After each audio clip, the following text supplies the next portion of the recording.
ओम नमो भगवती वासुदेवाय नमो। नमस्कार बंधुगण आपण मानक आम यूट्यूब चैनल को स्वागत। बंधुगण आज भिडियो आम आपण कहबू 5 तारीख विशेष भाव 20 तारीख पर्यंत समय आपणकर किपरि रहिबो, केउ प्रकार स्थिति आपणकर देखादेब, केउ सब क्षेत्र रे आपणको फायदा मिलिबो आ केउ सब क्षेत्र रे आपणको सावधानता रहिबाकू पड़िबो। आपणकर लव लाइफ किपरि रहिबो, कैरियर किपरि रहिबो, बिजनेस आउ व्यापार किपरि रहिबो एवं स्वास्थ्यर महत्वपूर्ण इनफॉरमेशन मध्ये आमे आपण मानकू देबू। आउ ए वीडियो शेष रे आमे आपण मानकू गोटे उपाय विषय कहबू जहाँ द्वारा आपण आज दिन को आहुरी अधिक शुभ और मंगलदायक बनई पारिबे। आगो को वीडियो आरंभ करने पूर्व आपण को आमर रिक्वेस्ट कि जदि आपण आमर चैनल रे नुआ आछंती तो चैनल को सब्सक्राइब करंतु, सांगरे नोटिफिकेशन बेल को मध्य ऑन करंतु, जहाँद्वारा समय समय सह नुआ नुआ भिडियो नोटिफिकेशन आपन को मिलिबो। तो आसंतु जानिबा केमिति रहिबो विशेष भाव में आपणक पई 5 रु 20 तारीखर दिन। यदि सबुठारु प्रथमे आमे आपन को कहबू कि कौन आपणक पई विशेष भाव में पॉजिटिव रहिबा पई जाउछि। जदि कहबा तो फ्रेंड्स, विद्यार्थी माननकु इंटरव्यू रे कैरियर संबंधित परीक्षा रे सफलता मिलिबार पूरा संभावना बनुछि। सेथिपई निजर पाठ पढ़ा प्रति एकाग्रचित्त रुहंतु। आपणकर संतुलित दिनचर्या कारणरू अधिकतर कार्य आपणकर समय सह पूरा हेबो। ता सहित कौनसी धार्मिक प्रवृत्तिर व्यक्ति सहित आपणकर साक्षात आपणकर विचारधारा रे सकारात्मक परिवर्तन नहीं आसिबो तथा जीवन सह जड़ित सबु कार्य को करिवार बहुत भल नजरिया आपन को प्राप्त मध्य हेबो। आर्थिक स्थिति मध्य आपणकर काफी भल रहिबो। संपर्कियों सहित मनोरंजन संबंधित प्रोग्राम मध्य बनिबो आउ संबंध रे घनिष्ठता आसिबो। पूर्व किछि समय जो सबु कार्य प्रति आपण परिश्रम करुथिले एबे से सबुर शुभ परिणाम आशा ठारू अधिक आपण को प्राप्त हेबो। धार्मिक कार्य प्रति मध्य आपणकर रुचि बढ़िबो। पूर्व किछि समय जो कार्य रे आपणकर रोकावट आसुथुला एबे से सबु बहुत ही आसानी रूप रे विशेष भाव रे होई मध्य जीवो। वस्त्र आभूषण भली जिनिस किणा किणी रे आपणकर टाइम स्पेंड रे रहिबो। समय आपणको सपक्ष रे रहिबो, तेणु ताकू सम्मान करंतु। कोनोसी शुभ समाचार मिलिबा कारणरू घरे खुशीर माहौल रहिबो। आपणको परिश्रम द्वारा करा जायतिबा कोनोसी महत्वपूर्ण कार्य ए दिन रे संपन्न हेबो। आपणकर योग्यता क्षमता उपरे परिवार सदस्य माने गर्व अनुभव करिवे।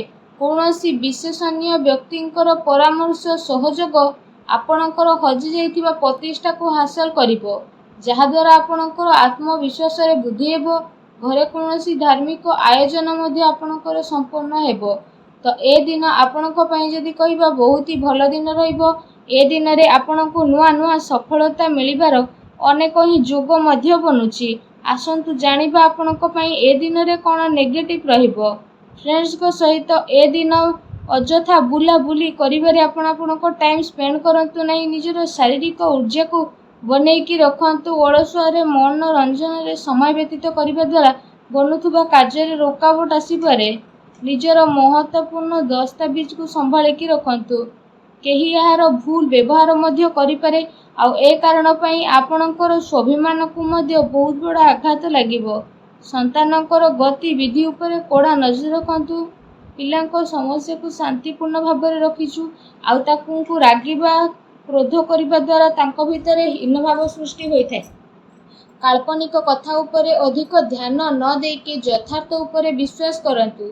किंतु ध्यान रखंतु कौनसी भी कार्य को करिबा पूर्वरु तार भल खराब स्थिति विषय रे आपण विचार अवश्य करंतु, कारण किछि भूल हेबार संभावना मध्य रहिछि। ता सहित अधिकतर समय घरु बाहर को व्यतीत करबा को मध्य पड़ी पारे। किंतु सफलता प्राप्त करबा पई मर्यादार ध्यान रखिबा आपणक पई आवश्यकता रहिछि।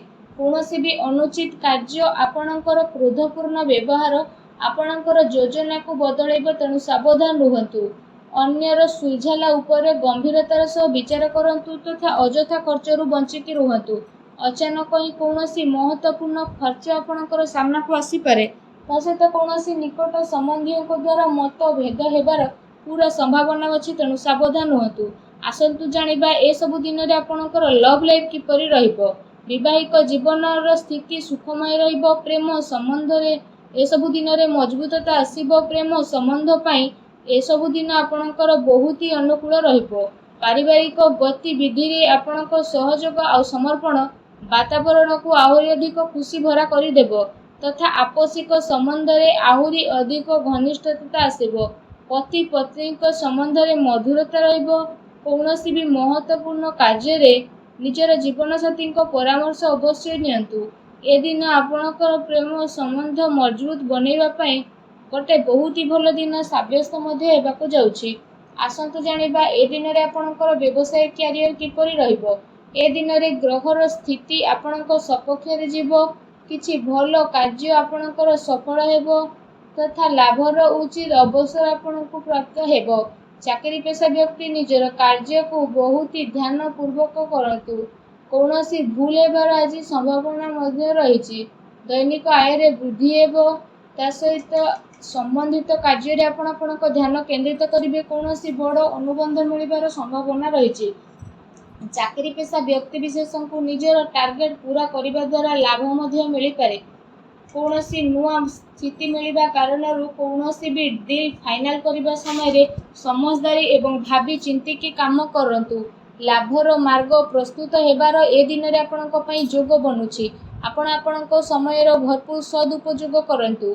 व्यावसायिक गतिविधि ए दिन रे सुचारू रूप से चलिबो किंतु चाकरी पेशा व्यक्ति विशेष को निजर कार्य प्रति टिके सावधान रहिबार आवश्यकता रही। अन्यथा अधिकारी वर्गक नाराजी आपणकु शिकार मध्य हेबाकू पड़ी पारे।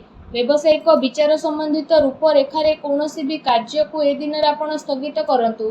आर्थिक साधन रे आपणकर बुद्धि हेबो किंबा कौनसी प्रकार अनुचित कार्य को करबा ठार आपण दूरेकी रुहंतु। प्रॉपर्टी संबंधित कार्य रे पेपर वर्क रे आपण अधिक ध्यान दियंतु। टिके सावधानता आपणको बड़ मुश्किल असुविधा बंचई मध्य पारे। चाकरी पेशा व्यक्ति द्वारा बस उच्च अधिकारी प्रसन्न रहिबे। प्रमोशन मिलिबार मध्य ए दिन रे जोग बनुछि। आसंतु जानिबा ए दिन रे आपणकर स्वास्थ्य किपरि रहिबो।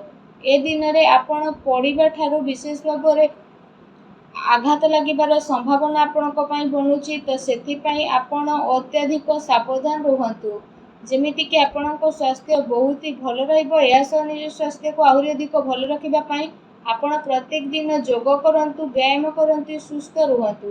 आसंतु जानिबा ए दिन रे आपणक पई कोन विशेष उपाय रहिछि। ए दिन रे आपण स्नान आदि करि सारिबा परे बेल पत्र उपरे 21टी पत्र को छिंडांतु। आ ए कथार ध्यान रखिबार अछि कि ए जो 21टी पत्र नेउछंती ताहा पूरा अखंडित होई नथिबा दरकार। ताको नहीं कि भगवान शिवों पाखे अर्पण करंतु। देखिबे सबु नकारात्मक शक्तिर विनाश हेबो, शुभ फल प्राप्त हेबो। वीडियो केमती लागला कमेंट करके जणांतु। चैनल नुआ आसले चैनल को सब्सक्राइब करंतु। धन्यवाद।